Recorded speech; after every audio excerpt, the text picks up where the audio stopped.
толкав голем број на амандмани, која ќе се отвори дискусија по секој амандман кога би одело така процедурата, јасно е дека ќе нема време да се стигне до распуштањето на собранието како што е најавено,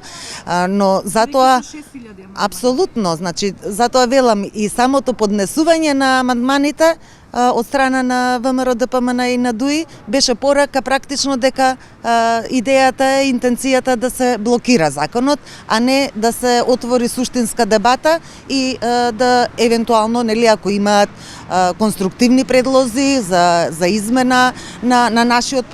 предлог закон со амандмани, се разбира, затоа тоа е и целта на демократијата, тоа е суштината. Ама треба да биде суштинска дебатата, ова не оди во прилог на конструктивна парламентарна дебата, туку едноставно блокирање на законот. Но јасно е дека со толку голем број на амандмани не може да се стигне овој рок. Но имаат можност уште еднаш политичките партии да покажат волја, разбирање не само за помалите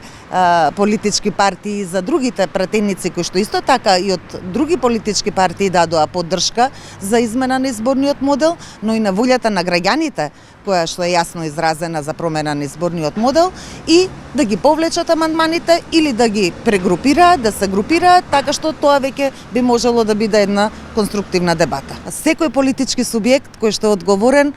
мислам дека мора да го земе предвид тоа и граѓаните секако